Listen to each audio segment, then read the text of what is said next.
He lost everything: his wife, his child, and the man he used to be. But one unexpected moment changes everything. A woman on the run, two frightened children, and a life yet to be born. In the middle of violence, can a broken man learn how to love again?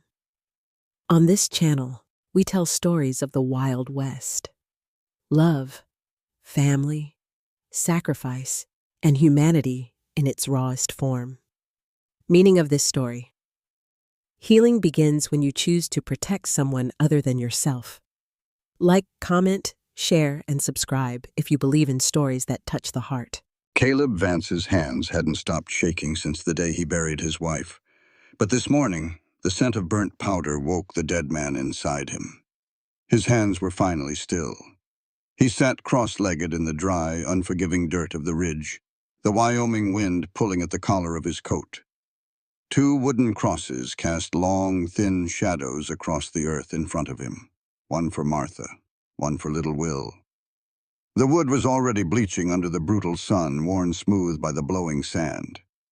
Caleb didn't look at the names carved into the timber. He couldn't. Instead, he kept his eyes locked on the disassembled pieces of the Colt .45 resting on the oiled rag across his knees. For 3 years, the gun had stayed wrapped in a lockbox under his floorboards. He had sworn to God and the ghosts beneath the crosses that he would never touch it again. But isolation was a fragile armor, and the frontier had a way of finding a man, no matter how deep he buried himself. He slid the cylinder back into the frame. It clicked into place with a heavy metallic finality. He had just raised the rag to wipe the excess oil from the barrel when the sound drifted up from the valley below. Crack!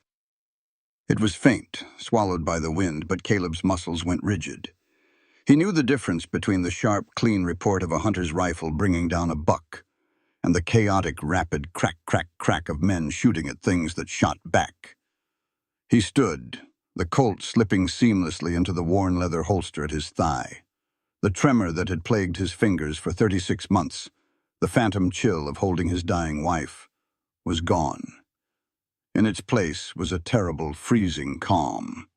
He whistled sharply, and his massive roan gelding trotted over from the scrub brush. Caleb swung into the saddle, drawing his Winchester rifle from the scabbard, and spurred the horse toward the canyon rim. Below him, the trail cut a narrow, treacherous path through the red rock. A canvas-covered wagon lay tilted on a broken axle, one of its draft horses dead in the traces. Dust plumed in the air, thick and choking. Through the haze, Caleb saw them. 3 riders circling the wrecked wagon like buzzards over a dying calf. Standing with her back pressed against the splintered wagon bed was a woman. She was heavily pregnant, her dark woolen coat unable to hide the swell of her belly. Her hair had escaped its pins, whipping wildly across a face pale with terror, but set in stone. In her trembling hands she held a small-caliber revolver, aiming it squarely at the chest of the lead rider. Behind her skirts huddled 2 children. A girl, perhaps 9, with eyes too wide and old for her face, and a smaller boy clutching his sister's hand, his mouth open in a scream that Caleb was close enough to see, but couldn't hear. "Put the pea-shooter down, Mrs. Bennett," a voice drifted up the canyon, laced with a cruel, rasping amusement. "You fire that thing, you'll just make me mad. And you don't want me mad when I decide what to do with your pups." Caleb recognized the voice. He recognized the tarnished tin star pinned to the man's duster, and the jagged scar cutting through his greasy beard. Sheriff Cobb, a man who wore the law like a butcher wore an apron. Caleb didn't yell a warning. He didn't fire a warning shot. He levered around into the Winchester's chamber, exhaled a slow, steady breath, and squeezed the trigger. The blast echoed off the canyon walls like a thunderclap. The deputy to Cobb's right slumped forward, a spray of crimson mist blooming over his saddle as he fell hard into the dirt. Before the body even hit the ground, Caleb was moving. He rode the roan straight down the steep scree slope, a controlled avalanche of rock, dust, and muscle. He pumped the lever, fired again. The second deputy's horse reared, taking the bullet in its flank and throwing its rider into the jagged rocks with a sickening crunch. Caleb hit the valley floor at a dead sprint. He dropped the rifle, letting it swing on its leather strap, and drew the Colt .45 in one fluid motion. Cobb spun his horse, his own revolver raised, his eyes wide with sudden panic. He fired twice wildly. One bullet kicked up dust a yard from Caleb's horse. The other snapped a branch off a dead cottonwood. Caleb didn't flinch. He leveled his Colt and fired. The bullet shattered Cobb's wrist. With a howl of agony, Cobb dropped his weapon. He clutched his bleeding arm, his horse dancing nervously as Caleb reined in the roan just 10 feet away. The barrel of Caleb's Colt was aimed dead center at the sheriff's chest, a thin wisp of gray smoke curling from the muzzle. The canyon fell dead silent. The only sound was the heavy, ragged breathing of the horses and the frantic whimpering of the little girl behind the wagon. Cobb stared down the barrel of the gun, his face leaching of color as he looked past the brim of Caleb's pulled-down hat and met those cold, dead gray eyes. Recognition hit the corrupt lawman like a physical blow. "Vance," Cobb breathed, his voice trembling. "You're supposed to be rotting in the high country." "Give me one reason, Cobb," Caleb said, his voice a low, gravelly scrape that barely carried over the wind. "Give me one reason not to leave you for the coyotes." Cobb swallowed hard, calculating his odds. He was bleeding, outgunned, and staring at a ghost. He wheeled his horse around, kicking it savagely in the ribs. "The past is catching up to you, Vance," Cobb shouted over his shoulder. He reached into his coat with his good hand, his lips twisting into a bloody, malicious sneer. "And it sent a greeting." Cobb tossed something small and silver into the dirt before galloping away down the trail, disappearing into the winding canyon. Caleb didn't chase him. He kept his gun raised until the hoofbeats faded completely, scanning the ridge for any other riders. When he was certain the perimeter was clear, he slowly lowered the hammer on the Colt and slid it back into its holster. He dismounted and turned toward the wagon. The woman was still standing there, the small revolver still gripped tightly in her white-knuckled hands, aimed right at Caleb's chest. Up close, he could see the sheer exhaustion lining her face, the dark circles under her eyes, and the terrifying vulnerability of her pregnancy. Yet she didn't lower the gun. She stood between him and her children like a cornered lioness. "Ma'am," Caleb said softly, keeping his hands away from his sides, palms open. "I'm not going to hurt you, but you need to lower the hammer on that gun before your finger slips." She swallowed, her chest heaving. "Who are you?"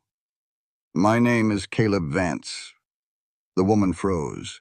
The flint in her eyes flickered with a sudden, desperate realization. Her hands began to shake violently, not from fear, but from the sudden release of it. She slowly lowered the gun, letting it drop into the dust.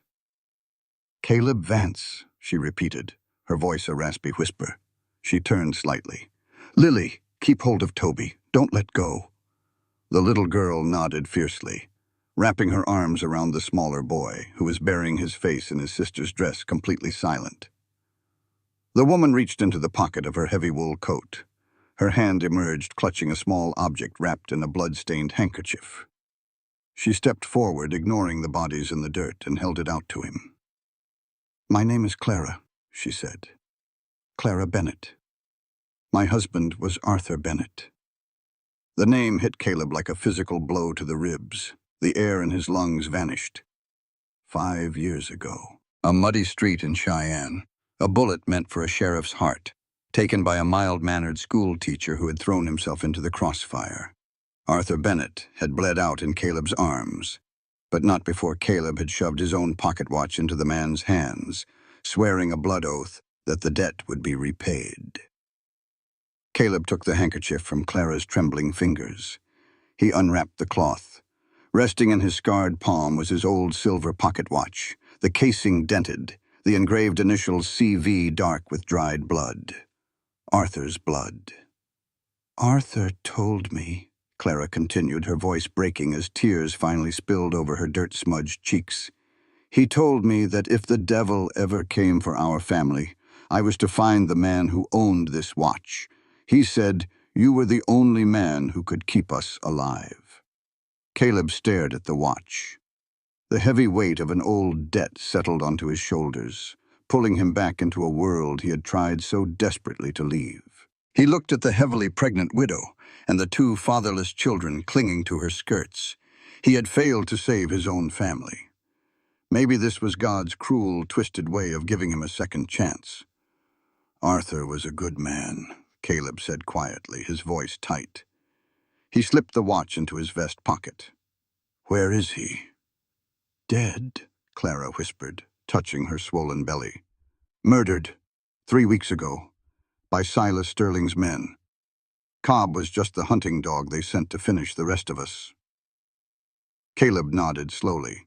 The pieces were falling into place, painting a picture in shades of blood and greed. "Gather whatever supplies you can carry, Mrs. Bennet. We can't stay here. Cobb will be back, and he won't be alone next time." Clara turned to the wagon, her strength returning now that she had a purpose. Caleb walked past the dead horses and the slain deputies. He stopped at the exact spot where Cobb's horse had danced in the dirt before fleeing. He looked down at this object the corrupt sheriff had thrown. It lay half buried in the red clay, glinting in the harsh Wyoming sun. Caleb dropped to one knee. His breathing stopped. The freezing calm that had carried him through the gunfight shattered, replaced by a roaring, deafening static in his ears. He reached out with a hand that had suddenly begun to tremble again, his scarred fingers closing around cold silver. He brushed the dirt away with his thumb. It was a silver hair comb, intricately etched with a pattern of wild roses, inlaid with small, iridescent pearls. Caleb knew every curve of that comb. He had bought it in Denver for his wife, Martha, on their first anniversary. It was the exact comb she had been wearing in her dark hair the night the cabin was raided, the night she and little Will were slaughtered, while Caleb was a day's ride away, chasing outlaws who had only been a distraction. He had never found the comb in the ashes. He gripped the silver so tightly the edges bit into his palm, drawing blood. Cobb hadn't just been a hired gun today. Cobb had been there that night 3 years ago. Caleb slowly stood up, looking toward the mouth of the canyon where the sheriff had vanished. The dust had settled, but a new fire had been lit. The debt he owed to Arthur Bennet was no longer the only thing tying him to Clara. The nightmare wasn't just back. It was deeply, unforgivably personal. The ride to Caleb's property was a grueling, silent affair. He had loaded Clara and the children onto his roan, walking alongside them with the Winchester resting casually across his shoulder. He kept them off the main trails, cutting through dry creek beds and dense stands of lodgepole pine. He didn't speak, his eyes constantly scanning the ridgelines, hunting for the glint of a spyglass or the dust of approaching riders. By the time the cabin came into view, the Wyoming sun had begun its brutal descent, painting the sky in violent shades of bruised purple and blood orange. The structure sat atop a rocky, defensible rise. It wasn't a home. It was a fortress. The walls were constructed of thick, stripped timber, the windows narrow and shuttered with heavy iron hinges. There were no flower boxes, no rocking chairs on the porch. The surrounding brush had been hacked back 50 yards in every direction to deny cover to anyone approaching. It was the architectural embodiment of a man who trusted absolutely nothing. Caleb reached up and lifted Lily down from the saddle first. The girl immediately turned and held her arms out for her little brother. Caleb gently gripped Toby under the arms and set him in the dirt. The 5-year-old boy stared up at Caleb with hollow, exhausted blue eyes. He hadn't uttered a single sound since the canyon. He just gripped Lily's dress in his small fists, shrinking into her shadow. Finally, Caleb turned to Clara. She was swaying slightly in the saddle, her knuckles white where she gripped the saddle horn. Her face was drawn, slick with a cold sweat despite the dropping temperature. "Let me help you," Caleb said, his voice a low, rough murmur. Clara hesitated. Her eyes darted to the heavy Colt, strapped to his thigh, the same weapon that had just ended 2 lives with terrifying ease. But the exhaustion won. She released her death grip on the saddle and let herself fall forward. Caleb caught her. For a man who moved with such lethal, coiled tension, his hands were surprisingly steady as he supported her weight. easing her down until her boots touched the hard, packed earth. For a fraction of a second, her hands rested flush against his chest, right over the pocket where he had stowed the silver hair comb. The phantom weight of it burned against his ribs. He stepped back quickly, clearing his throat. Inside, the wind is picking up. The interior of the cabin was as stark as the exterior. A stone hearth, a heavy oak table, 2 chairs, and a single iron cot pushed into the far corner. No photographs, no curtains. Just the lingering smell of wood smoke, old coffee, and gun oil. Caleb barred the heavy oak door behind them, throwing a thick iron latch into place. He struck a match against the stone fireplace, igniting a pile of dry kindling he always kept ready. As the firelight flickered to life, it cast dancing shadows across Clara's pale face. She eased herself into one of the wooden chairs, letting out a long, shaky breath. Lily pulled Toby to the hearth, sitting cross-legged on the floor to let the warmth chase away the high country chill. Caleb walked to a small cupboard, pulled out a tin cup, and filled it from a water barrel. He set it on the table in front of Clara. "Drink," he ordered softly. She wrapped both hands around the tin, taking small, measured sips. When she finally looked up at him, the terror of the canyon had receded, replaced by a hardened, cautious intellect. "Why did Cobb attack you?" Caleb asked, pulling out the chair opposite her. He kept his voice low so the children wouldn't hear. "Cobb doesn't ride out to the Badlands just to harass a schoolteacher's widow.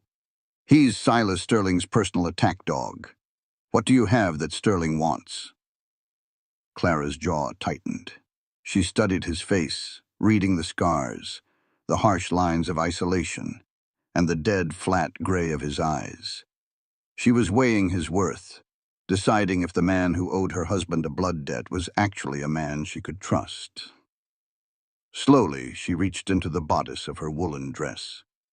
She withdrew a small, leather-bound book, the edges frayed and stained with dirt. She slid it across the rough wood of the table. "Arthur wasn't just a teacher," Clara said quietly. "He was a surveyor. Before he took the job at the schoolhouse, the federal government contracted him to map the topographical boundaries north of the Black Hills." Caleb opened the ledger. The pages were filled with meticulous, cramped handwriting, columns of numbers, geological coordinates, and hand-drawn maps of the Wyoming Territory. "Sterling has been running homesteaders off their land for 2 years," Clara continued, her voice gaining strength. "Everyone thought it was for the railroad right-of-way, or grazing land for his cattle." "It isn't?" Caleb asked, his eyes scanning a map where several properties had been circled in stark red ink. Arthur noticed the pattern. Sterling wasn't buying land in a straight line for a track. He was buying up a basin. Arthur went back out there, taking soil samples, measuring the shale. Clara leaned forward, her eyes locking onto Caleb's. "It's oil, Mr. Vance. An ocean of crude oil sitting right beneath the bedrock. Sterling knows it. He's been murdering families for pennies on the acre to secure the drilling rights before the federal land office catches wind of what's really under the dirt." Caleb closed the ledger. The heavy thud of the leather cover echoed in the quiet cabin. Sterling had bottomless pockets.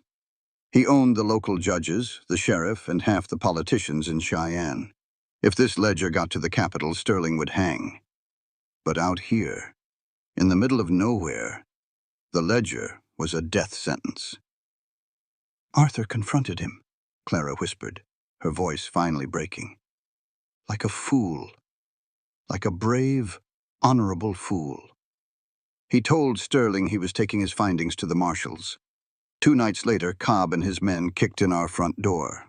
Caleb looked away, his jaw clenching. He knew exactly what it sounded like when the door splintered. He knew what it smelled like when the devil walked into your home. Before Caleb could respond, Clara suddenly gasped. The tin cup slipped from her fingers, clattering loudly against the floorboards, water pooling around her boots. She doubled over, her arms wrapping protectively around her swollen belly. A sharp, guttural moan tore from her throat. "Mama!" Lily scrambled up from the hearth, pulling Toby with her, her small face stricken with panic. "Mama, what's wrong?" Caleb was out of his chair in a heartbeat. "Mrs. Bennett?" Clara couldn't speak. Her eyes were squeezed shut, her teeth ground together as a massive contraction seized her body. Her knuckles were bone white where she gripped the edge of the table. "It's too early," she gasped out, the words fragmented by agony. "Oh, God, it's too early. 7 months." Panic, cold and sharp, spiked in Caleb's chest. He had dug bullets out of men's shoulders, cauterized knife wounds with hot iron, and set broken legs. He knew violence. He knew trauma. But he knew absolutely nothing about bringing a life into the world, let alone doing it 2 months premature in a cabin 50 miles from the nearest doctor. But panic killed faster than bullets. He shoved his fear down deep into the same dark box where he kept his grief. "Lily," Caleb barked, keeping his voice firm but calm. "Grab that extra blanket off the trunk. Bring it to the bed." He didn't wait for Clara to stand. He stooped down, sliding one arm beneath her knees and the other behind her back, lifting her effortlessly against his chest. She felt dangerously light, burning with a feverish heat. He carried her across the room and laid her gently onto the iron cot. Lily draped the heavy wool blanket over her mother's trembling legs. Toby stood paralyzed at the foot of the bed, his thumb in his mouth, his eyes wide with silent terror. Caleb knelt on the floor beside the cot. He stripped off his leather riding gloves and tossed them aside. He reached out and took Clara's hand. "Look at me," he commanded softly. Clara's head tossed on the rough canvas pillow, her breath coming in rapid, shallow pants. I can't lose this baby. It's all I have left of him. Please." "You are not going to lose this baby," Caleb said, his voice a steady, grounding anchor in the storm of her panic. "Look at me, Clara." She opened her eyes, finding his. The dead gray of his gaze had shifted. It was fierce now, burning with a fierce, protective fire. "Breathe with me," he instructed. "Deep and slow. The fear is making it worse. Your body thinks it's still running from Cobb. You have to tell it you're safe." Another contraction hit her. She screamed, her spine arching, her fingers crushing Caleb's hand with astonishing strength. He didn't flinch. He just held on, letting her channel the agony into him, his thumb rubbing soothing circles into the back of her pale, trembling hand. "I've got you," Caleb murmured, brushing a damp strand of hair from her sweat-slicked forehead with his free hand. The calluses of his fingers caught slightly on her soft skin. "You're safe here. Nobody is coming through that door. Breathe." Slowly, agonizingly, the peak of the contraction passed. Clara collapsed back onto the pillow, her chest heaving. Silent tears leaked from the corners of her eyes, tracking through the dirt and exhaustion on her face. Caleb watched a teardrop hit the canvas cot. In that quiet, desperate moment, the thick ice that had encased his heart for 3 long years gave way with a resounding crack. He saw the sheer, unyielding willpower of the woman in front of him. She had faced down a loaded gun, ridden miles in pure agony, all to protect the lives she had brought into this brutal world. He didn't just owe Arthur Bennett a debt anymore. Looking at Clara, Caleb realized with terrifying clarity that he actually cared if she lived or died. "The pain," Clara whispered, her grip on his hand loosening slightly. "It's backing off. It's just a dull ache now." "Rest," Caleb said, his voice thick with an emotion he hadn't felt in a lifetime. "Don't move. I'll take care of the kids." For the next hour, a fragile peace settled over the cabin. Caleb made a quick, meager meal of salted beef and beans for Lily and Toby, sitting them by the fire. Clara fell into an exhausted, fitful sleep on the cot. Caleb took his Winchester and stood by the narrow front window, peering out through the slatted shutters. Night had fallen completely. The wind howled off the high peaks, rattling the heavy timber of the cabin. The sky was pitch black, promising a brutal storm. Suddenly, a heavy, violent thunk vibrated through the floorboards. Caleb froze. It came from the front door. A A second later, the distinct crackling hiss of burning pitch reached his ears, accompanied by the smell of smoke. He moved instantly. He grabbed the bucket of drinking water from the table, unslid the heavy iron bolt, and threw the oak door open. A hunting arrow was embedded 3 inches deep into the exterior wood of the door. A rag soaked in kerosene and pitch was wrapped around the shaft, blazing brightly against the darkness. Caleb sloshed the water over the arrow, extinguishing the flames with a hiss of angry steam.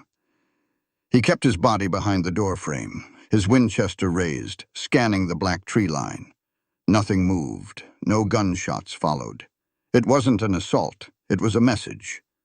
Caleb reached out and yanked the arrow free from the wood. Pinned beneath the iron arrowhead was a thick piece of parchment. He pulled the paper loose, bolted the door shut again, and stepped into the lantern light. He unfolded the singed parchment, his eyes scanning the bold block lettering stamped across the page. Wanted by order of Sheriff Cobb, Caleb Vance and Clara Bennett. $5,000. Reward dead or alive. Caleb stared at the paper as the wind screamed outside the cabin walls. $5,000.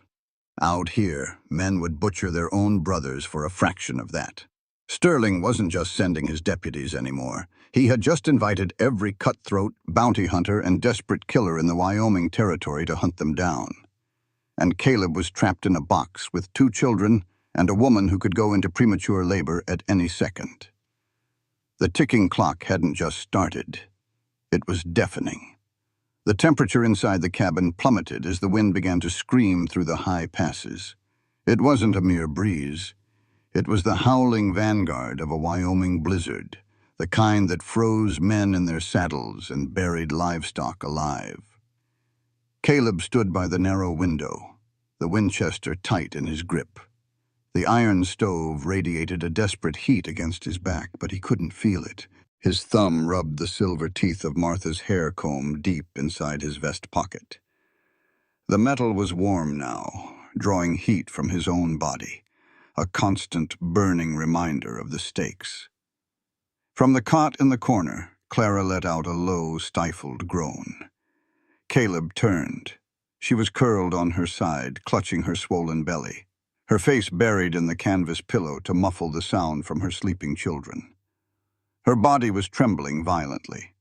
The false labor hadn't stopped. It was just biding its time, wearing her down piece by piece, thump, thump, thump. The heavy rhythmic knock on the reinforced oak door made Caleb raise his rifle instantly. He moved silently across the floorboards, leveling the barrel at chest height. "Who is it?" Caleb's voice was a low rasp.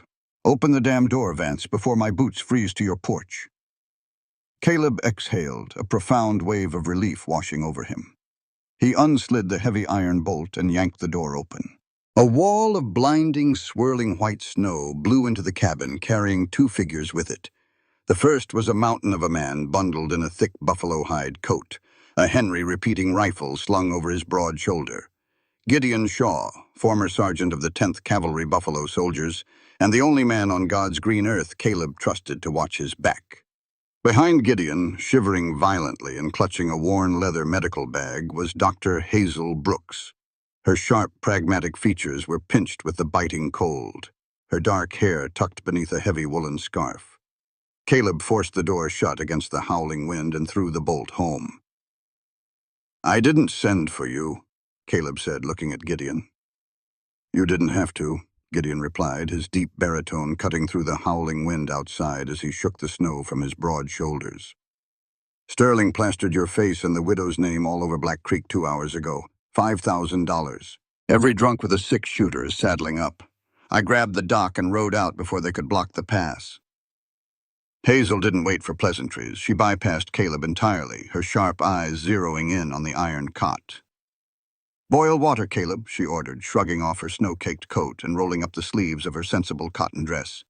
"And get out of my way." Caleb didn't argue. He moved to the stove, grabbing the heavy iron kettle. Gideon joined him, keeping his voice low as Hazel opened her medical bag and knelt beside Clara. "It's bad, Caleb," Gideon murmured, his dark eyes grave.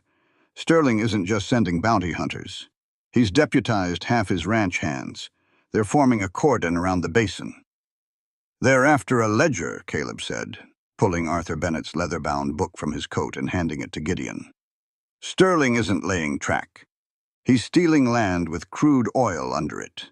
Millions of dollars sitting beneath the bedrock. Arthur Bennett figured it out. Sterling killed him for it." Gideon opened the ledger, his eyes scanning the cramped numbers and topographical maps. A low whistle escaped his lips. "Lord have mercy.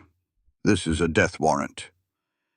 "It's a hanging rope for Silas Sterling if it reaches the state capitol," Caleb corrected. "I need you to send a wire to the U.S. Marshals in Cheyenne. Tell them we have the proof." Gideon shook his head, snapping the ledger shut. "Can't be done, brother." Caleb went completely still. "What do you mean?" "Before I dragged Hazel out of the saloon, I went to the telegraph office," Gideon said, his voice grim. "The clerk was dead on the floor, shot in the back of the head. The transmission box was smashed to pieces, and the wires running out of the valley have been cut. Sterling severed the lines. Nobody is calling for the cavalry. We are entirely in a box." A chilling silence fell between the two men, broken only by the hiss of boiling water and Clara's pained, ragged breathing. Sterling had cut them off from the world, and with the blizzard rolling in, the mountain passes would be completely impassable by morning. They were trapped. "Caleb," Hazel's voice cracked like a whip. "Bring me that water, now!" Caleb grabbed the kettle and crossed the room. Hazel had propped Clara up on the pillows. The younger woman was deathly pale, her lips tinged with blue, her fingers digging into the mattress. "Her body is under too much stress," Hazel said, her hands moving expertly as she mixed a dark powder into a tin cup of hot water.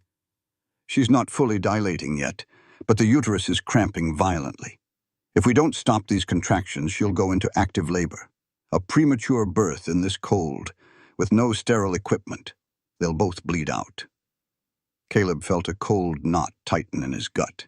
He looked down at Clara. Her eyes fluttered open, glassy with pain, but they locked onto his with an agonizing clarity. "My babies," she whispered, her hand reaching out blindly. Caleb caught her hand before it could fall. His scarred, calloused fingers enveloped hers, holding tight. "Lily and Toby are asleep by the hearth. They're safe. Don't let Sterling take them." "He won't," Caleb said, his voice a low, fierce vow that vibrated in his chest. "I swear to you on my life, Clara, no one is coming through that door." Hazel pressed the tin cup to Clara's lips. "Drink this. It's cramp bark and a heavy dose of laudanum. It's going to taste like dirt and make you sleep, but it will relax the muscles. Drink." Clara swallowed the bitter brew, gagging slightly, but Caleb supported the back of her head until she finished it. Within minutes, the tension in her limbs began to slacken. The laudanum pulled her under, her ragged breathing evening out into the slow, deep rhythm of a chemically induced sleep. Caleb carefully lowered her head back onto the pillow. He stood up, his gray eyes locking onto Hazel. "Will it hold?" "For now," Hazel said, wiping her brow with the back of her hand. She looked at Caleb, really looked at him, catching the raw, unguarded desperation he had just shown. "You actually care about her." "I owe her husband a debt," Caleb said flatly. Hazel scoffed softly, packing away her vials. "You can lie to yourself, Caleb Vance, but don't insult my intelligence. I haven't seen you look at a woman like that since Martha." Caleb flinched at the name, but he didn't correct her. He couldn't. He turned away, walking back to the heavy oak table where Gideon was studying the ledger by the light of a single kerosene lantern. "If the telegraph is dead," Caleb said, his voice pure business again, "the only way to get this ledger to the authorities is to physically hand it to the governor in Cheyenne." Gideon looked up, the lantern light reflecting in his dark eyes. He slowly reached out and pulled the ledger toward him, tucking it inside his thick buffalo coat. "I'll need your best snowshoes," Gideon said, "and whatever jerky you have left." Caleb stared at him. "It's a suicide run, Gid. The blizzard is dropping 2 inches an hour. You'll freeze before you make the tree line, assuming Sterling's men don't shoot you out of the saddle first. My horse knows the high trails better than any of Sterling's flatland cowpokes, Gideon replied, his voice unyielding. I spent 5 winters patrolling the Dakotas with the 10th. A little snow isn't going to put me in the dirt. He stood up, towering over the table. You stay here. You protect the doctor, the widow, and those kids. You hold this cabin until I bring the marshals back. Caleb looked at his oldest friend. They had bled together in the mud of the frontier. They knew the odds. If Gideon left, Caleb would be the only gun standing between Sterling's army and Clara's family. But if the Ledger didn't leave the valley, they were dead anyway. I have no choice, do I? Caleb muttered. Neither of us do, Gideon said, extending a massive, leather-gloved hand. Caleb gripped it firmly, an unspoken farewell passing between them. Ride fast, brother. Keep your powder dry, Caleb. Gideon walked to the door, pulling his scarf up over his mouth and nose. Caleb unbolted the heavy oak and pulled it open. The storm screamed in instantly, a blinding, chaotic vortex of white. The temperature felt like a physical blow. Gideon didn't hesitate. He stepped out into the howling abyss, leaning his broad shoulders into the wind, and vanished into the whiteout within seconds. Caleb shoved the heavy door shut against the gale. He threw the iron bolt, the metallic clack echoing with a terrifying finality. He dropped the wooden crossbar into its iron brackets, sealing them inside. He turned around, his back pressed against the freezing wood. The cabin was quiet, save for the crackle of the fire and the rhythmic ticking of the mantel clock. Hazel was sitting by the cot, keeping a silent vigil over Clara. Lily and Toby were huddled beneath a quilt by the hearth. The telegraph was dead. His best friend was riding into a frozen hell. And out there, somewhere in the blinding white dark, the wolves were gathering. Caleb drew his Colt, checked the cylinder, and walked toward the window. The isolation was absolute. They were entirely alone. The blizzard did not merely blow, it shrieked. It battered the heavy timber walls of the cabin like a living thing trying to claw its way inside. The temperature plummeted, freezing the condensation on the inside of the iron window latches. Clara surfaced from the laudanum-induced dark with a gasp. Her head swam thick with the bitter residue of the medicine, but the terrifying vice-like grip on her uterus had loosened to a dull, manageable ache. She pushed herself up on her elbows, the canvas cot creaking beneath her. "Stay down," Hazel ordered from the shadows. The doctor was seated on a wooden crate near the back door, a double-barreled shotgun resting comfortably across her lap. "I'm not an invalid, Hazel," Clara whispered, her voice raspy. She swung her legs over the side of the cot, her bare feet touching the freezing floorboards. "If Sterling's men are out there, sitting in the dark won't save us." Before Hazel could argue, the front window shutter exploded inward. A hail of lead tore through the thick wood, spraying jagged splinters across the room. One bullet smashed the kerosene lantern on the table, plunging the cabin into near-total darkness, illuminated only by the dying embers in the hearth. Lily screamed, throwing her body over Toby beneath the heavy quilt. Caleb moved with terrifying speed. He didn't drop for cover. He lunged toward the shattered window, his Winchester raised. He didn't fire blindly. He waited for the muzzle flashes in the swirling whiteout outside. Crack, crack. 2 bright orange blooms illuminated the snow 50 yards out. Caleb levered his rifle and fired twice in rapid succession. A man's wet, gurgling cry echoed over the howling wind, followed by the heavy thud of a body hitting the snow. "Hazel, watch the back!" Caleb barked over his shoulder, slamming the ruined shutter closed and bolting it, leaving only a 2-inch gap to fire through. "Already on it!" Hazel racked the hammers of her shotgun, her eyes fixed on the reinforced rear door. More gunfire erupted, a disorganized volley from desperate men hoping to claim $5,000. The bullets thudded into the thick exterior logs with deep, meaty impacts. These weren't Sterling's disciplined ranch hands. These were opportunistic scavengers, bounty hunters trying their luck in the storm. Clara didn't freeze. Her heart hammered against her ribs, but the paralyzing terror of the canyon was gone. She slid off the cot, dropping to her knees on the floorboards where it was safest. She crawled toward the heavy oak table, reaching for the canvas bag Caleb had dropped earlier. "Mrs. Bennett, get back in bed," Caleb yelled, firing another round through the gap. "Shut up and pass me your empties," Clara snapped back. She pulled a box of .45 caliber cartridges from the bag, her fingers clumsy but determined. Caleb glanced back, his gray eyes wide with a mixture of shock and profound respect. He didn't argue. He ejected the spent brass from his spare Colt and slid the weapon across the floorboards to her. For 20 agonizing minutes, the cabin was a symphony of violence. Caleb fired, shifting angles, punishing anyone foolish enough to step out of the tree line. Clara sat with her back pressed against the iron leg of the cot, methodically sliding brass cartridges into the chambers of the heavy revolvers, her hands slick with gun oil and her own cold sweat. Every time Caleb emptied a weapon, she had a fully loaded one ready to slide across the rough wood. Finally, the shooting stopped. The silence that followed was heavier than the gunfire, broken only by the relentless screaming of the wind. The attackers had realized the cabin was a fortress, and Caleb Vance was not a man to be taken in the dark. They were retreating to the tree line to freeze, or to wait for daylight. Caleb remained at the window for a long time, his breathing slow and measured. Only when he was absolutely certain the immediate threat had passed did he step back, letting the rifle barrel drop toward the floor. He walked over to where Clara was sitting on the floorboards.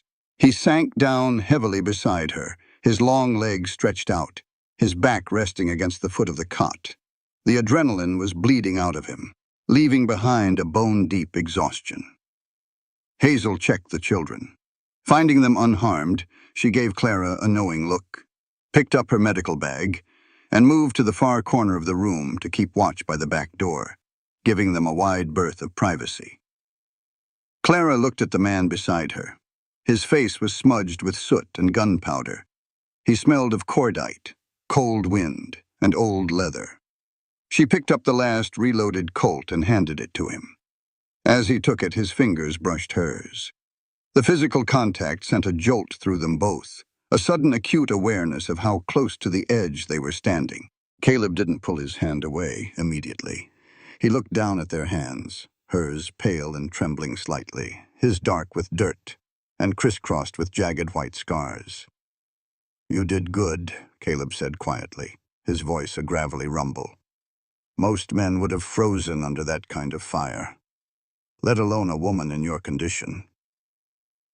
"I have 2 children under that quilt, Caleb," Clara said, her voice fiercely quiet, "and a third fighting to stay inside me. I don't have the luxury of freezing." Caleb slowly lowered his head, staring at the floorboards between his boots. The firelight flickered across the harsh planes of his face, softening the unforgiving lines around his mouth. "My wife's name was Martha," he said. The words hung in the air, sudden and heavy. Clara held her breath. She knew she was witnessing a man bleeding out a poison he had kept bottled up for 3 years. "Will was 4, Caleb continued, his voice dropping to a hollow whisper. "Smart as a whip. Wanted to be a lawman, just like his pa." He let out a bitter, jagged breath. "I was the sheriff of Carbon County. I made enemies. I thought I was untouchable." Clara shifted closer, the cold floorboards biting into her knees, but she didn't care. She gave him her complete, undivided presence. "Sterling wanted water rights that cut through my jurisdiction," Caleb said, his eyes unfocused, lost in a terrible memory. "I shut him down. So he hired a gang to stage a bank robbery 2 towns over. It was a decoy. I took my deputies and rode out. I left my family alone." Caleb's jaw clenched so hard Clara thought his teeth might crack. He reached into his vest pocket and pulled out the silver pearl-inlaid hair comb. He stared at it as if it were a burning coal. By the time I realized the robbery was a fake and rode back, the cabin was burned to the foundation.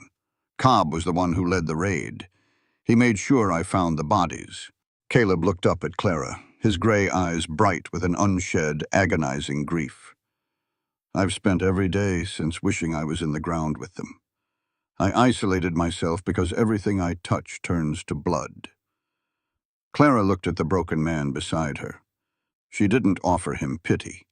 She didn't offer him the hollow, useless platitudes people had given her when Arthur died. She knew that grief was a feral animal. You couldn't tame it with pretty words. Instead, she reached out. She placed her hand firmly over his, covering his scarred knuckles and the silver hair comb he gripped so desperately. Her skin was warm, a stark contrast to the freezing draft sweeping across the floor.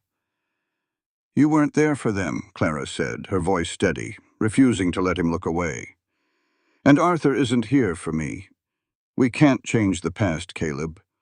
The devil took what we loved, but you are here now." Caleb stared at her hand resting over his. The simple weight of her touch felt like a lifeline thrown into a raging sea. He turned his hand over, his calloused fingers carefully, almost reverently, intertwining with hers.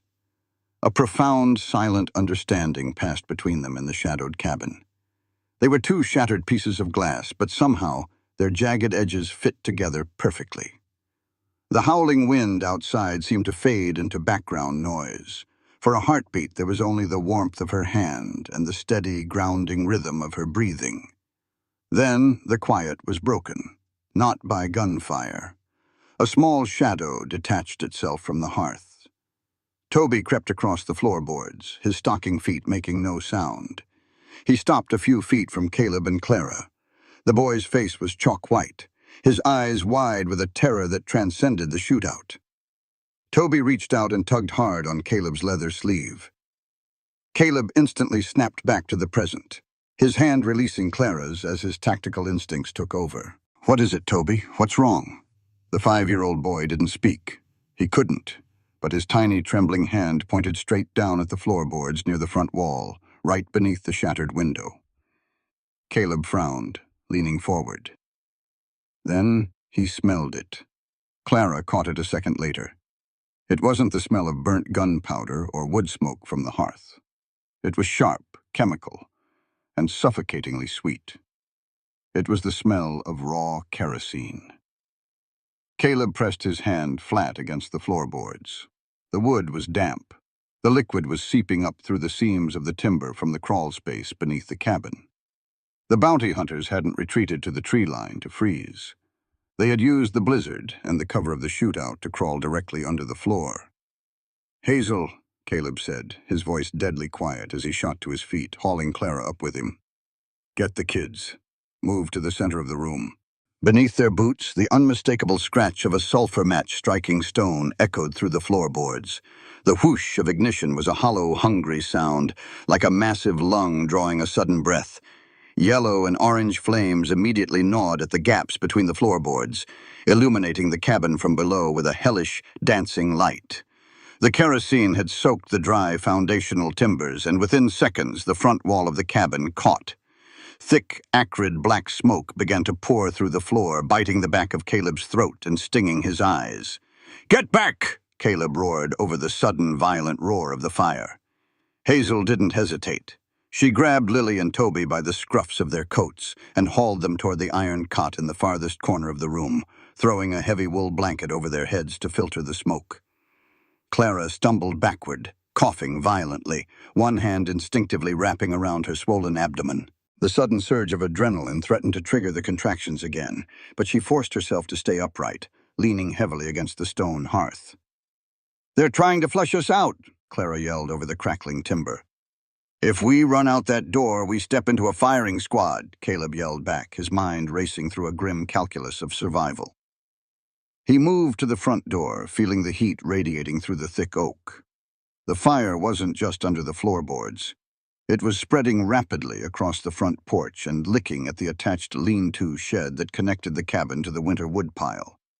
A cold spike of pure dread drove itself into Caleb's chest. "The shed," Caleb muttered, his gray eyes widening. He spun around to face Clara and Hazel. "The lean-to. I have a crate of old mining TNT stored under the tarps out there. If the fire reaches that box, this entire cabin will be vaporized. We won't even leave bones." Outside, a chorus of hoarse, triumphant shouts carried over the howling blizzard. The bounty hunters were positioned in the heavy timber and behind the rocky outcroppings 30 yards out, their rifles trained on the only exit. They were waiting for the smoke to drive their prey into the open. Caleb grabbed his Winchester from the table. He checked the action, then shoved his spare Colt into his belt. He pulled his heavy leather duster tight and pulled his hat down low over his eyes. Clara saw the terrifying shift in his posture. She recognized the look of a man who was calculating the cost of a one-way trip. She lunged forward, her fingers closing like a vice around the heavy leather of his coat. "Caleb, no!" she screamed, her voice cracking with desperation and inhaled smoke. "They have a dozen rifles pointed at that door. You step out there, you are a dead man. If I don't, we burn alive, or we get blown into the sky. We can pull the floorboards. We can fight the fire from in here with the drinking water," Clara pleaded, her pale face illuminated by the rising flames. Her eyes were wide, terrified, not for herself, but for him. She gripped his coat so hard her knuckles were white. "Don't leave us. Don't leave me." Caleb stopped. The chaotic roar of the burning cabin seemed to fade into a dull hum. He looked down into Clara's tear-streaked, soot-stained face. He saw the ghosts of his past threatening to repeat themselves, the agonizing cycle of loss that had defined his life. But looking at Clara, he realized he wasn't running toward death anymore. He was running toward a chance for them to live. He reached up, his calloused hand gently cupping the side of her face. His thumb brushed a streak of ash from her cheek. His eyes blazed with a fierce, beautiful resolve. "I have no choice," Caleb said. He pulled out of her grip, turned his back, and unbolted the heavy oak door. He threw it open. A wall of blistering heat and blinding snow slammed into the cabin. Caleb didn't hesitate. He stepped into the fire. The porch was a raging inferno. The instant Caleb's boots hit the burning wood, the tree line erupted. Muzzle flashes lit up the blizzard like lightning strikes. Wood splinters exploded around Caleb's head as bullets chewed the door frame to sawdust. He dove off the porch, rolling hard into a snowbank. A bullet tore through the shoulder of his leather duster, grazing the skin beneath like a hot iron. He ignored the sting. He scrambled on his hands and knees beneath the swirling whiteout, using the thick black smoke rolling off the porch as cover. He reached the lean-to shed. The roof was already ablaze, burning embers raining down on the frozen dirt. He ripped the heavy canvas tarp away. There it was, a heavy wooden crate marked with faded red lettering. Danger, dynamite. The wood of the crate was already hot to the touch. The nitroglycerin inside was old, sweating, and highly unstable. It was a miracle the heat hadn't already cooked it off. Caleb didn't bother trying to open it. He jammed his Winchester into the snow, freeing both hands. He grabbed the iron handles of the crate and heaved it up with a guttural grunt of exertion. It weighed a solid 50 pounds, but the adrenaline surging through his veins made it feel like kindling. He saw a coil of blasting fuse resting on a nearby shelf. He snapped off a 2-foot length, jammed one end into the crack of the crate's lid, and turned to the burning wall of the shed. He pressed the exposed end of the fuse against a flaming timber. The fuse hissed to life, spitting a shower of angry white sparks. Caleb had 10 seconds. He stepped out from the cover of the burning shed, completely exposed to the tree line. The blizzard whipped the flames around him, casting his tall, imposing silhouette in demonic orange light. A bounty hunter hidden behind a cluster of boulders spotted him. "He's out! He's got a box!" Rifles swung toward him. Bullets snapped the air inches from his ears. One round punched through the meat of his left thigh, dropping him to one knee with a sharp grunt of agony. Caleb gritted his teeth, tasting his own blood. He forced himself back up. His muscles screamed. The fuse was burning down fast, the bright sparks eating away the cord, inches from the sweating explosives. With a feral, deafening roar, Caleb spun on his heel, channeling every ounce of his momentum, and hurled the heavy crate over the snowdrifts, directly at the cluster of boulders where the thickest muzzle flashes were originating. The crate tumbled through the driving snow. Caleb threw himself backward into a deep snow-filled trench, covering his head with his arms and burying his face in the freezing powder. Boom! The explosion was apocalyptic. The shock wave hit a fraction of a second before the sound, a physical wall of force that compressed Caleb's ribs and punched the air from his lungs. The blast illuminated the entire mountain pass in a blinding flash of white-hot light. A localized earthquake shook the bedrock. Trees snapped like twigs. Boulders were pulverized into deadly shrapnel. The concussive wave blew the blizzard backward, creating a momentary, terrifying vacuum in the storm. The front windows of the cabin shattered completely, showering the interior with glass. Then debris began to rain down. Chunks of rock, splintered pine, and a heavy, ringing silence. The gunfire had ceased utterly. The bounty hunters at the tree line had been vaporized or concussed into unconsciousness. The siege was broken. Caleb lay in the snow, his ears ringing with a high-pitched whine. He couldn't hear the wind. He could barely feel his left leg.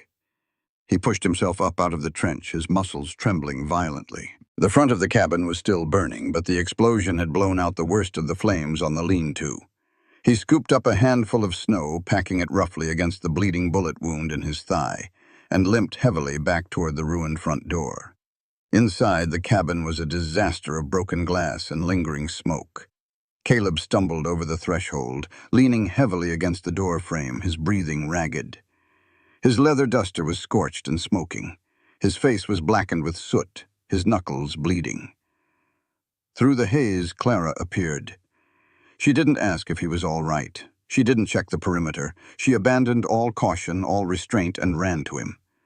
She threw her arms around his neck, burying her face into the crook of his shoulder, right into the soot and the smell of burnt powder. The impact nearly knocked Caleb off his feet, but his arms came up instinctively, wrapping around her, pulling her flush against his chest. She was trembling uncontrollably, her fingers digging into his back as if she were trying to anchor him to the earth. "You're alive," she sobbed, the sound muffled against his ruined shirt. "You came back." Caleb closed his eyes, burying his face in her dark, smoke-scented hair.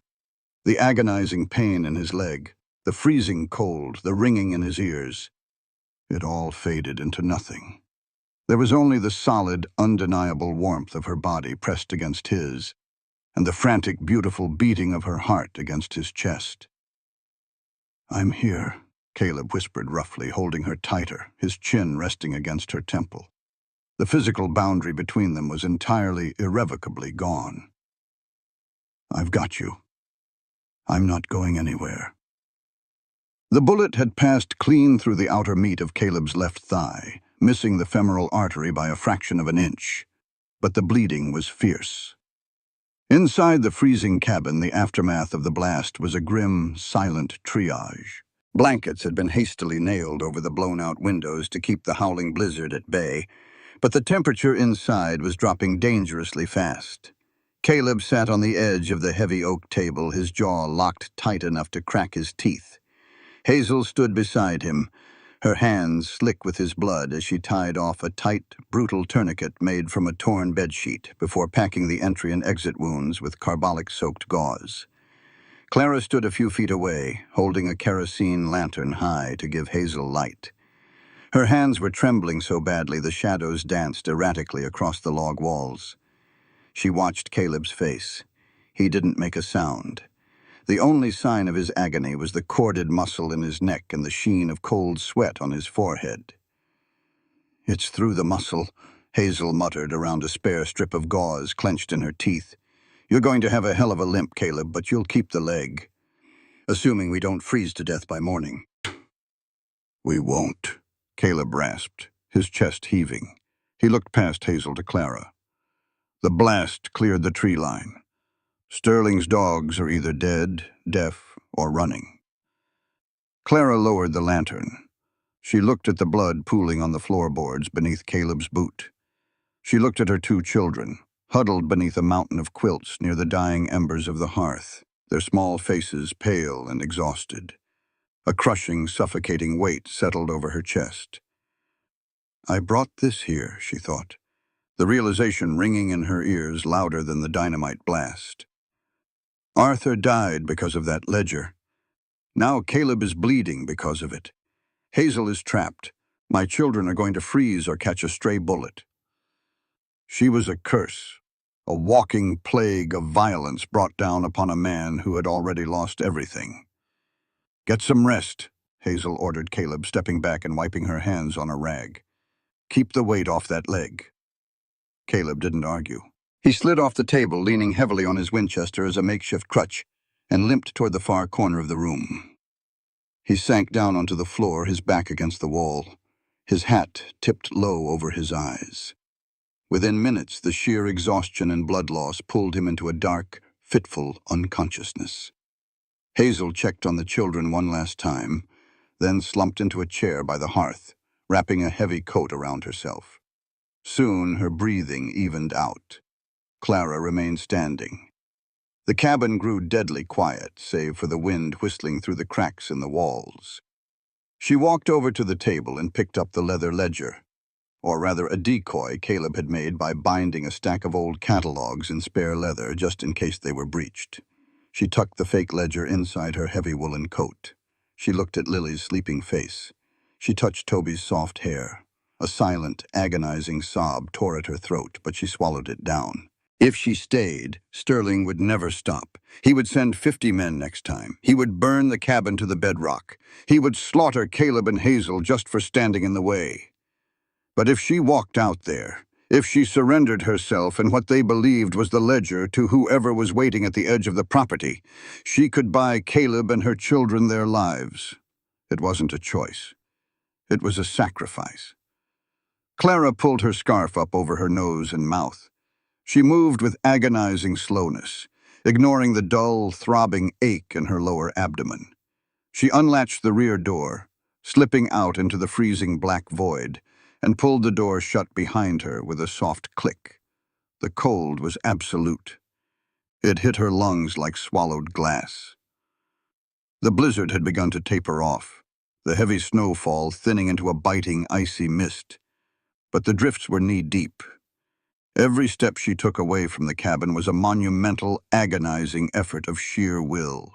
Keep moving, she told herself, the snow dragging at her heavy woolen skirts. For Lily. For Toby. For Caleb. Inside the cabin, Caleb's eyes snapped open. He hadn't heard the door. It was an instinct, a primal, deeply ingrained alarm system forged in the fires of loss. He looked across the dark room. The lantern was turned down low.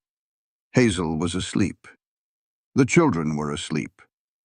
Clara was gone. No, Caleb breathed. He didn't think about his leg. He grabbed his Winchester, using it to haul himself up, and stumbled toward the back door. He threw it open. The wind bit into his face. In the pale, eerie light of the snow, he saw the fresh, dragging tracks cutting a path toward the eastern tree line. "Damn it, Clara," Caleb snarled, terror spiking cold and sharp in his veins. He plunged into the snow. The pain in his left thigh was blinding, a hot iron driven into the muscle with every step, but he didn't slow down. He couldn't. The tracks were filling in fast with the drifting snow. If she reached the tree line, if Sterling's scouts found her first in the dark, she was dead. He pushed himself harder, his breathing ragged, his eyes scanning the endless white. Then he saw her. She was a dark, solitary silhouette 100 yards out, struggling through a waist-deep drift near the edge of the pine forest. She was moving so slowly, her body hunched against the biting wind, her arms wrapped protectively around her unborn child.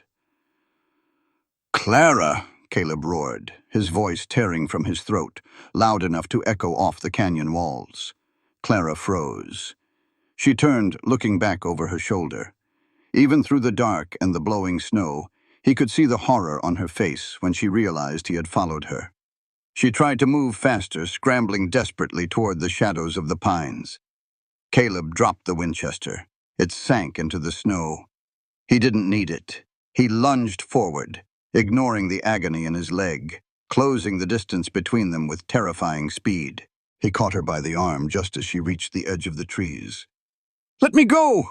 Clara screamed, her voice cracking with despair. She spun around, fighting him, her small fists pounding against his chest. "Let me go, Caleb! They'll kill you! They'll kill my babies! I have to give them what they want!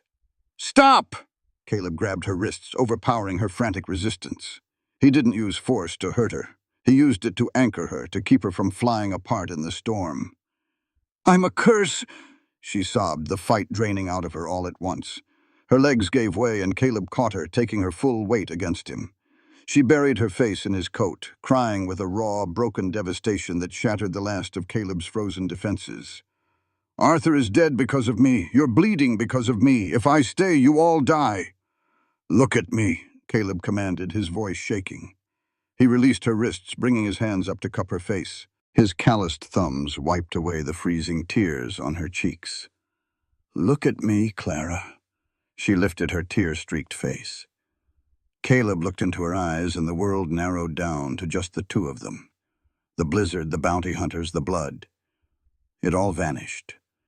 There was only this fierce, desperate woman who was willing to walk into hell to save him. The realization hit him like a physical blow. He didn't just care if she lived or died. He loved her. God help him, he loved her with the same consuming, terrifying intensity he thought had burned out 3 years ago. He didn't think. He didn't hesitate. Caleb leaned down and kissed her. It wasn't a gentle kiss. It was desperate, raw, and claiming. It tasted of salt tears, cold wind, and the absolute, undeniable truth of what they had become to each other in the dark. Clara gasped against his mouth, her hands moving from his chest to grip the lapels of his coat, pulling him closer, anchoring herself to him in the freezing storm. When he finally pulled back, he kept his forehead pressed hard against hers. Both of them were breathless, their chests heaving, surrounded by the swirling white mist. "I let the devil take my family once," Caleb whispered against her lips, his voice a fierce, unbreakable vow. "This time, he has to go through me." Clara stared into his gray eyes. The dead, empty look was entirely gone, replaced by a burning, lethal fire. She nodded slowly, her hands sliding up to grip his shoulders. "Okay," she whispered back. "We fight." Caleb wrapped his arm tightly around her waist, supporting her weight as he turned them back toward the cabin. He paused to retrieve his Winchester from the snowdrift, then began the slow, agonizing trek back across the property. By the time they reached the back door, the wind had finally begun to die down. The howling shriek faded into a low, haunting moan. The storm was breaking. Caleb pushed the door open, ushering Clara inside to the warmth of the hearth. He stood in the doorway for a moment, looking back out over the valley. The eastern sky was beginning to bleed a pale, bruised purple. Dawn was breaking, casting long, stark shadows across the fresh, unbroken snow. The clarity of the freezing morning air was absolute, and in that pristine, terrible clarity, Caleb saw them. Silhouetted against the rising sun, standing shoulder to shoulder along the high ridge overlooking the basin, was a line of riders. There were no disorganized bounty hunters this time, no opportunistic scavengers. This was an army. 20 heavily armed men sitting atop dark horses, staring down at the ruined smoking cabin. At the center of the line sat a man in a pristine black greatcoat, an expensive Stetson pulled low over his eyes. Silas Sterling. And riding at his right hand, his shattered wrist heavily bandaged, was Sheriff Cobb. Caleb stared up at the ridge. His blood ran cold, but his hand on the Winchester was rock steady. Gideon was hours away. The telegraph was dead. The storm had trapped them here, and the devil had finally come to collect. Caleb stepped inside and bolted the door. The Wyoming sun crested the eastern peaks, pouring a cold, brilliant light over the snow-choked valley. It was a beautiful morning to die. Inside the cabin, the air was thick with the smell of scorched timber and carbolic acid. Caleb stood by the blown-out front window, his ruined duster hanging heavy on his shoulders. The biting wind whipped through the shattered frame, but he didn't feel the cold. His entire being was focused on the ridgeline 100 yards away. 20 men. Silas Sterling sat atop his black stallion like a king surveying a conquered province, flanked by hired guns holding repeating rifles and double-barreled shotguns. Behind Caleb, a low, agonizing moan tore through the cabin. He glanced back. Clara was writhing on the iron cot, her fingers twisted into the canvas mattress. The trek out into the snow had cost her dearly.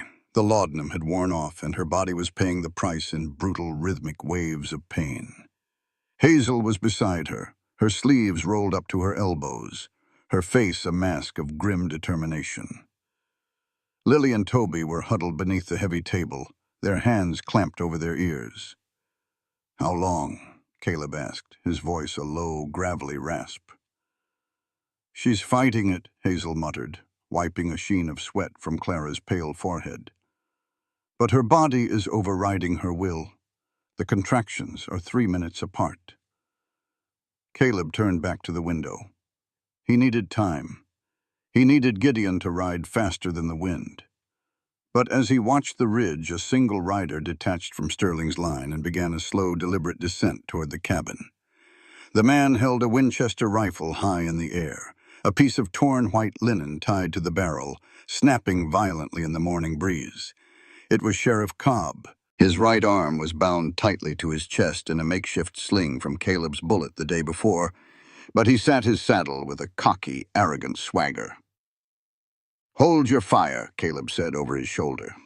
He picked up his own Winchester and limped toward the front door. The pain in his left thigh was a blinding flare with every step, but he forced his stride to remain steady. He wouldn't show the devil a limp. He unbolted the door and stepped out onto the charred, ruined planks of the front porch. Cobb reined his horse in 20 yards away, just past the blackened crater where the dynamite had vaporized the snow. The corrupt lawman looked at the destruction, then up at Caleb, a crooked, yellow-toothed grin splitting his beard. "Morning, Vance," Cobb called out, his voice echoing off the canyon walls. "Looks like you had a rough night." "State your business, Cobb, before I decide that white flag isn't big enough to hide behind," Caleb replied, his thumb resting heavily on the hammer of his rifle. Cobb chuckled, a wet, rattling sound. "Mr. Sterling is a reasonable man, a businessman. He doesn't want to slaughter. He just wants what belongs to him. Arthur Bennett's land, or the oil beneath it?" Cobb's grin faded slightly, his eyes narrowing. "Doesn't matter what's beneath it if you're dead. Here are the terms, Vance. You walk the widow out here, just her and the ledger she's carrying. You do that, and Sterling lets you, the doctor, and the pups walk away. You can ride clear to Montana, and nobody follows. Sterling killed her husband. You think she's going to hand herself over?" "She will if it saves her kids," Cobb sneered. "And you'll make her do it if you have half a brain left. Look at you. You're bleeding out. The cabin is half gone. You've got 20 guns pointed at your head and a woman screaming in the back room. It's over, Caleb. Give her up." Caleb stared at Cobb. His gray eyes were entirely devoid of emotion, 2 chips of glacial ice. "I made a promise to a dead man." Cobb leaned forward in the saddle, lowering his voice so the sound barely carried over the wind. The arrogant sneer mutated into something profoundly ugly and sadistic. "You always were a stubborn fool, Vance. You think you're fighting for honor? For redemption?" Cobb spat a stream of dark tobacco juice into the snow. "Let me tell you a secret, Caleb. About Martha." Caleb's entire body went rigid. The wind seemed to stop. "You think it was a coincidence your cabin burned while you were chasing ghosts in the Badlands?" Cobb whispered, his eyes gleaming with malicious delight. "Sterling was the one who paid for that decoy robbery, and he paid me $500 to make sure your pretty wife and that boy of yours didn't make it out of the fire. I didn't just find their bodies, Caleb. I put the bullets in them. The world tilted. A roaring, deafening static filled Caleb's ears. His vision edged in a blinding, bloody red. Every instinct, every ounce of grief and rage he had buried for 3 years, erupted like a volcano in his chest. His hands tightened on the Winchester until the knuckles popped. He wanted to tear Cobb off the horse with his bare hands. He wanted to feel the man's throat crush beneath his fingers. He took a half step forward, his thumb pulling back the hammer of the rifle with a loud metallic click. "Caleb!" The urgent, frantic whisper came from the shattered window frame right behind him. Caleb froze, the red haze parting just a fraction. He didn't turn his head, keeping his dead eyes locked on Cobb. "Her water just broke," Hazel whispered from the shadows of the cabin, her voice trembling with an unfiltered, raw terror Caleb had never heard from the hardened doctor. "The baby is coming in breach. She's hemorrhaging. Caleb, we are out of time. She's going to die if I don't get this baby out now." The micro hook sank deep into Caleb's flesh. The ticking clock hadn't just struck 0, it had shattered. Clara was dying behind him. And in front of him sat the man who had murdered his first family, waiting to butcher his second. Caleb slowly exhaled a breath that plumed white in the freezing air. The red haze of murder receded, replaced by a cold, terrifying, absolute clarity. He couldn't just kill Cobb. If he shot the sheriff now, Sterling's 20 men would instantly open fire, turning the cabin to Swiss cheese while Clara was completely vulnerable on the cot. He needed to buy Hazel minutes. He needed to dictate the terms of the bloodbath. Caleb lowered his Winchester. He let the barrel point down toward the charred porch.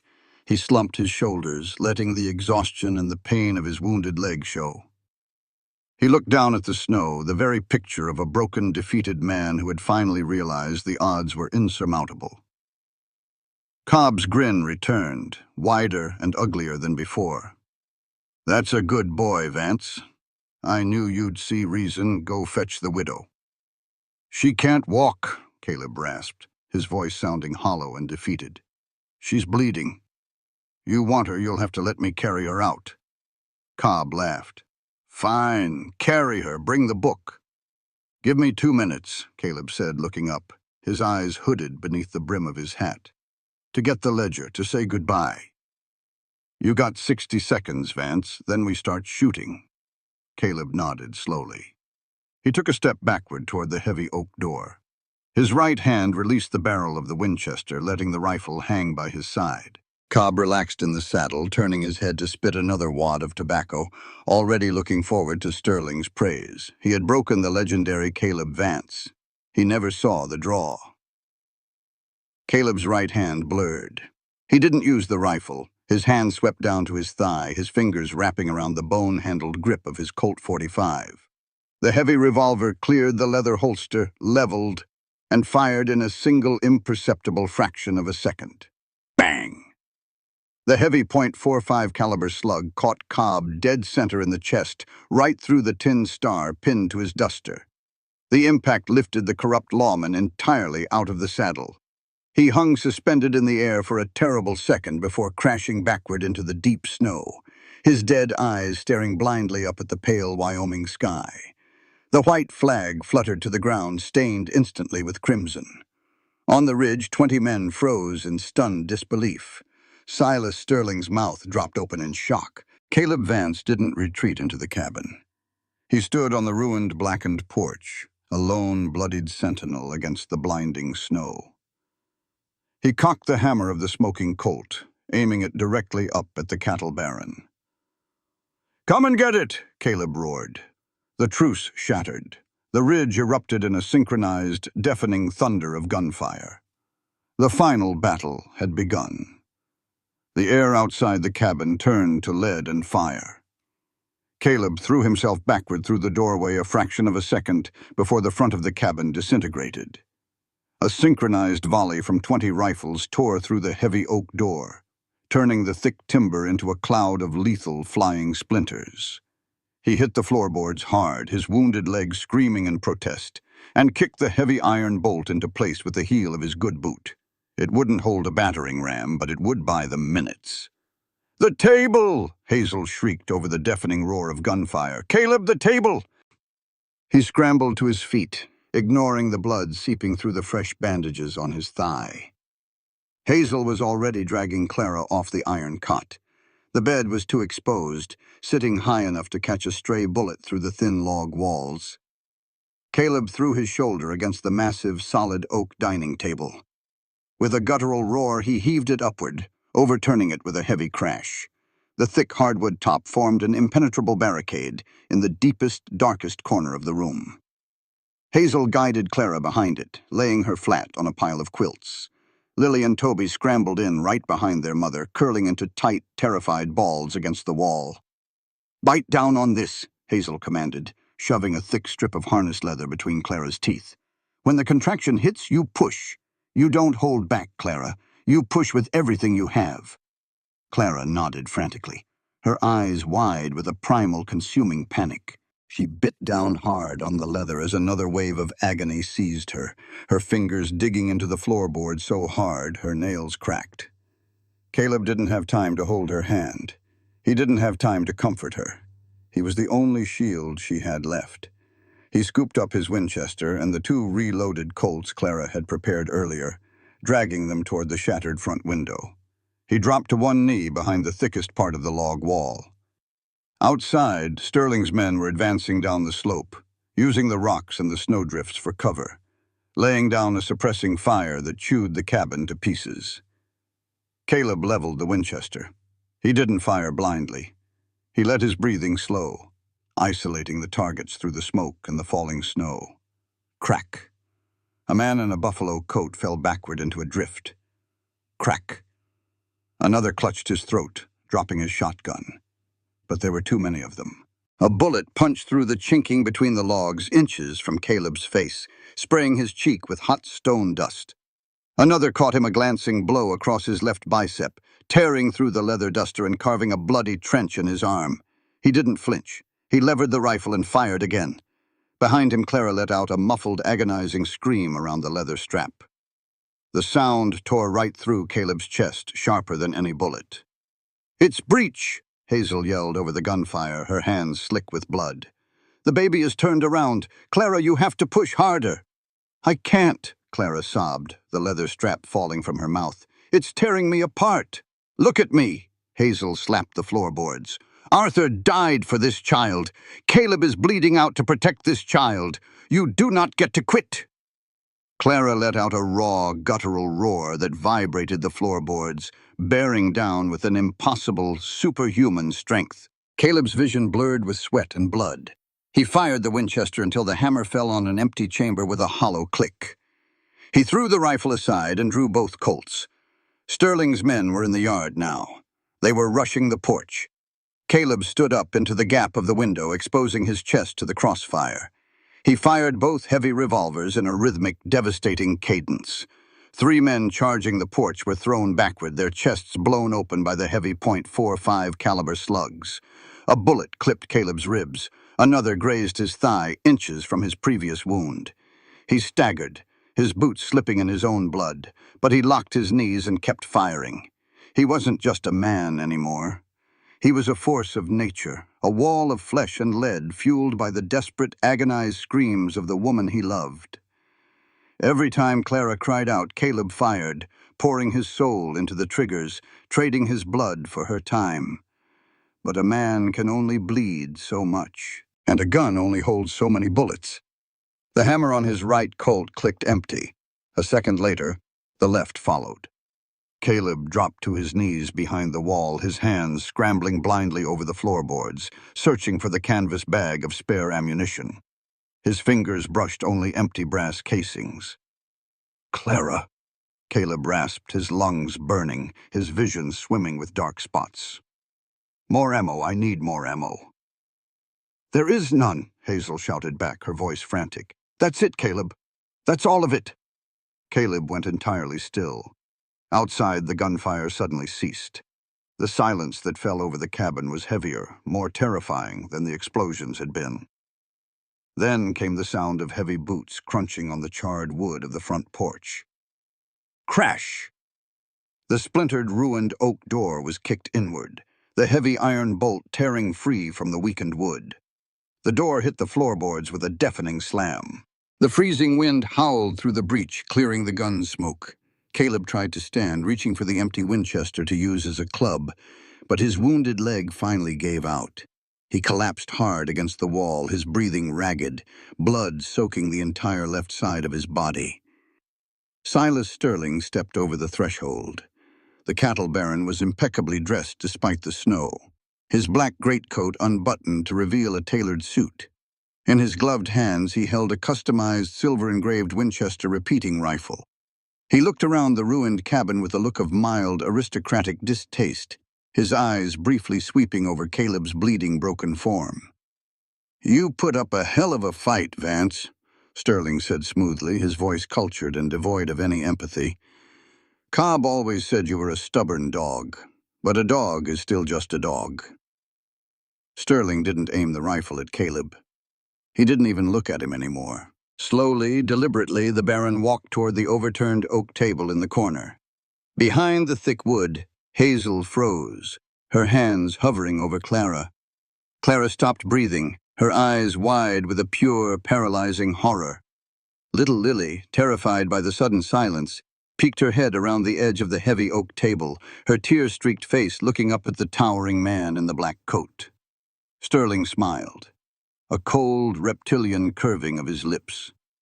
He raised the silver-engraved Winchester and pressed the cold steel barrel directly against 9-year-old Lily's forehead. "Game's over," Sterling whispered. "Slide the ledger out from behind the table, Mrs. Bennet, or the little girl loses her head." The cold steel of the Winchester's barrel pressed an angry red circle into the center of Lily's forehead. The 9-year-old girl didn't cry out. She was paralyzed, her wide, terrified eyes locked on the aristocratic monster looming over her. From his slumped position against the bullet-riddled wall, Caleb tried to move. His brain screamed at his muscles to lunge, to tear Silas Sterling apart with his bare hands. But his body betrayed him. The blood loss had finally caught up. His vision swam with gray static, and his left leg was a useless, agonizing dead weight. He let out a ragged, bloody cough, his fingers desperately clawing at the empty floorboards. "Don't," Sterling warned, not even looking at Caleb. He kept his eyes fixed on the shadows behind the overturned oak table. "I have a twitchy finger, Vance. It would be a shame to ruin such a pretty little face over a book of numbers." Behind the barricade, the heavy, rhythmic panting of Clara's breathing suddenly stopped. "Let her go," Clara's voice rasped. It was a weak, reedy sound, devoid of the fierce fire that had kept them alive through the night. It was the sound of a woman who had finally, utterly broken. "The ledger, Mrs. Bennet," Sterling repeated smoothly, the corners of his mouth ticking upward in a victorious sneer. "Slide it out, then yourself." "Mama, no," Lily whimpered, a single tear cutting through the soot on her cheek. "Close your eyes, Lily," Clara whispered. Slowly, agonizingly, Clara dragged herself out from the protective shadow of the thick oak table. She was a harrowing sight. Her face was ashen, slick with sweat, and her heavy woolen dress was soaked with her own blood. She moved on her hands and knees, every inch a monumental effort, dragging a heavy wool quilt with her as she pulled herself into the center of the ruined room. Sterling watched her with a look of supreme, arrogant satisfaction. This was how the frontier worked. The strong took and the weak bled. He had bought judges, slaughtered homesteaders, and burned cabins to the ground, and it had all led to this moment of absolute submission. Clara stopped a few feet from Sterling's polished leather boots. Her head hung low, her shoulders shaking. With a trembling, blood-stained hand, she pushed the thick, leather-bound ledger across the floorboards. It slid to a halt right against the toe of Sterling's boot. Sterling let out a soft chuckle. He lowered the Winchester, moving the barrel away from Lily's head, and leaned down to pick up the book that would secure his empire. He took his eyes off the broken widow for exactly 1 second. It was the last mistake Silas Sterling ever made. Clara's trembling stopped instantly. Her head snapped up, and the look in her eyes wasn't defeat. It was the terrifying glacial wrath of a mother who had been pushed to the absolute brink. Her right hand, hidden beneath the folds of the heavy wool quilt she had dragged with her, whipped out in a blur of motion. She wasn't holding another ledger. Her hands were wrapped tightly around the worn walnut grip of Arthur's sawed-off double-barreled 12-gauge shotgun. Sterling's eyes went wide. He tried to bring the Winchester back up, his mouth opening in a silent scream of sudden, paralyzing realization. "This is for Arthur," Clara snarled, her voice dropping to a lethal, guttural hiss. She didn't flinch. She pulled both triggers simultaneously. The roar of the shotgun in the enclosed cabin was catastrophic. 2 heavy loads of buckshot hit Silas Sterling square in the chest at point-blank range. The sheer kinetic force of the blast lifted the wealthy cattle baron entirely off his feet, throwing him backward through the shattered doorway like a rag doll. He hit the charred planks of the porch with a sickening thud, dead before his body even settled into the snow. For a heartbeat, the world stood perfectly, terrifyingly still. The smoke from the shotgun blast curled around Clara, who remained on her knees, the empty weapon still leveled at the door, her chest heaving. Then the spell broke. Outside, the remaining heavily armed thugs stared at the mangled corpse of their invincible boss. Shock mutated instantly into a rabid, chaotic fury. Shouts of rage erupted. A dozen men raised their rifles, aiming directly through the blown-out door at the pregnant woman kneeling on the floor. Caleb roared, trying to throw his body in front of hers, but he was too far away. Before a single trigger could be pulled, a sound echoed through the valley that made the blood freeze in the veins of every hired gun in the yard. It wasn't a bugle. It wasn't the U.S. cavalry. It was the deep, mournful blast of a ram's horn, a miner's signal horn cutting through the freezing Wyoming air.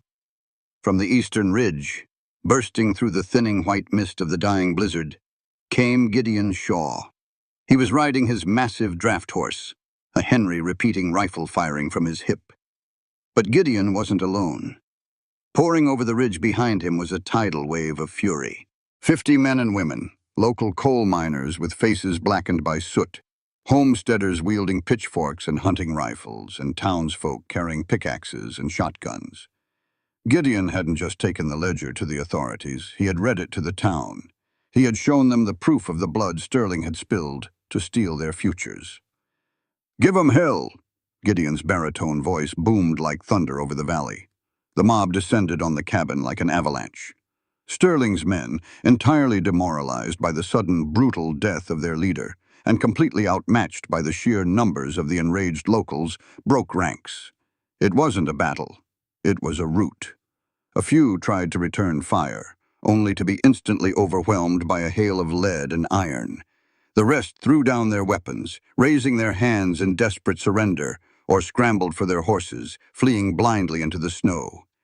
Inside the cabin, Clara dropped the empty shotgun.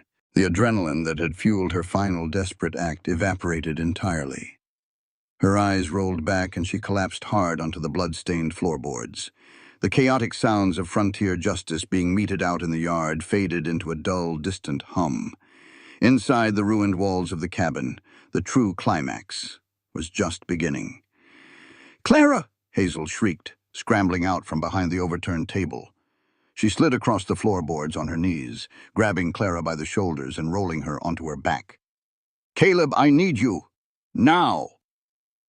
Caleb didn't have the strength to stand. He didn't need to. He dragged his battered, bleeding body across the glass-strewn floor, leaving a thick smear of crimson in his wake. He reached Clara's side just as her spine arched off the wood, a primal, tearing scream ripping from her throat. "I'm here," Caleb gasped. He hauled himself up into a sitting position, wrapping his good arm around Clara's shoulders and pulling her back against his chest. He ignored the blinding pain in his own wounds, becoming the physical anchor she so desperately needed. "I've got you. You're safe." "The baby," Hazel ordered, her hands moving with frantic, bloody precision. "The breech broke. The head is crowning, but she's lost too much blood. Clara, you have to push. Give me one long, continuous push." Clara's head fell back against Caleb's shoulder. She was ghostly white, her skin cold to the touch. "I have nothing left," she whimpered, her eyes fluttering shut. "Caleb, take care of them. Take care of Lily and Toby." "No," Caleb growled. his voice vibrating deep in his chest. He pressed his forehead against the side of her head. "I am not burying another piece of my heart in this dirt. Do you hear me, Clara? You fought the devil today and you won. You don't get to surrender to this. Push!" His words pierced through the haze of her exhaustion. Clara's eyes snapped open. She gripped Caleb's forearm with a strength that bruised the bone, took a massive, ragged breath of smoke-filled air, and pushed with a ferocity that shook her entire frame. Caleb held her tight, bearing down with her, pouring his own life force into her trembling body.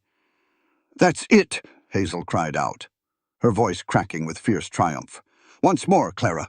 Bring him into the world!" With a final, agonizing cry that echoed up into the heavy timber rafters of the cabin, the tension in Clara's body suddenly shattered. She collapsed limply against Caleb's chest, utterly spent, her breathing coming in shallow, rapid gasps. For 5 terrifying seconds, the cabin was dead silent. Then, slicing through the smell of cordite, blood, and burnt pine, came the sharp, indignant, beautiful wail of a newborn child. Hazel laughed, a wet, hysterical sound of pure relief. She quickly cleared the infant's airways, wrapping the tiny, squirming form in a clean piece of linen she had salvaged from her medical bag. "You did it, Clara," Hazel wept, carrying the bundle over to the exhausted mother. "You have a beautiful, healthy baby boy." Clara couldn't lift her arms. She just turned her head, her exhausted, tear-filled eyes resting on the small, red face of her son.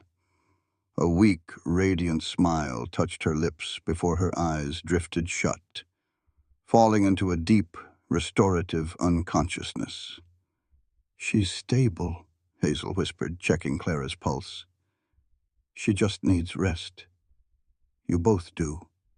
Hazel carefully lowered the bundled infant into Caleb's arms. Caleb stared down at the child. The baby was tiny, fragile, and utterly perfect, completely untouched by the violence and fire that had raged outside.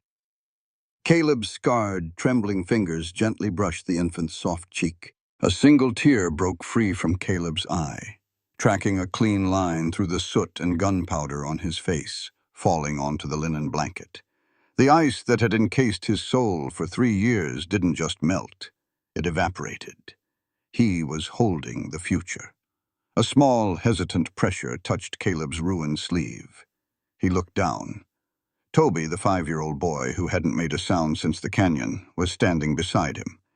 The boy reached out, his tiny hand resting over Caleb's large, bloodied knuckles. Toby looked at the baby, then slowly looked up into Caleb's gray eyes. "Pa," Toby whispered. The single syllable broke Caleb Vance completely.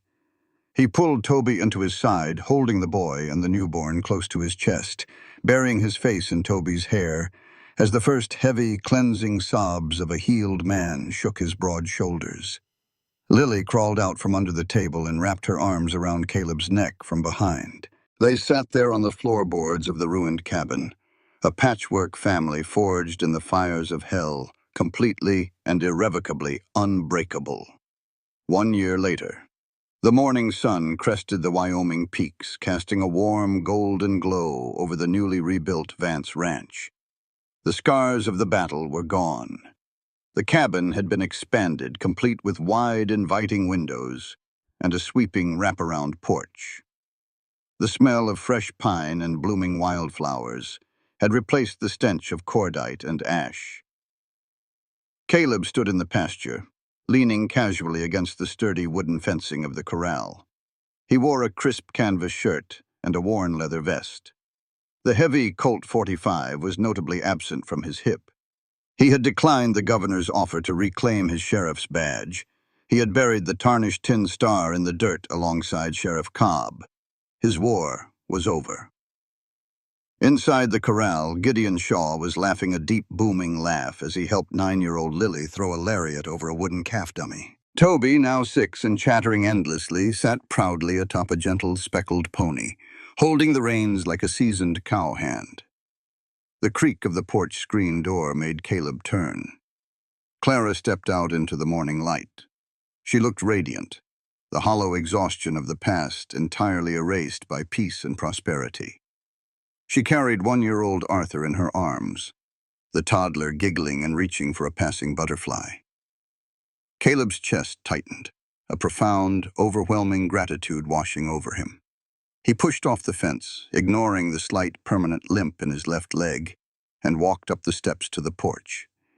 He wrapped his arms around Clara's waist from behind, pulling her back against his chest, and pressed a soft kiss to her temple. The baby babbled happily, grabbing Caleb's thumb with a surprisingly strong grip. "They're getting good," Clara murmured, leaning into his solid warmth, watching Lily finally rope the dummy to Gideon's raucous cheers. "They take after their mother," Caleb smiled, his voice a low, gentle rumble. "Fierce and entirely unstoppable." Clara turned her head, capturing his lips in a slow, deep kiss that tasted of morning coffee and absolute devotion.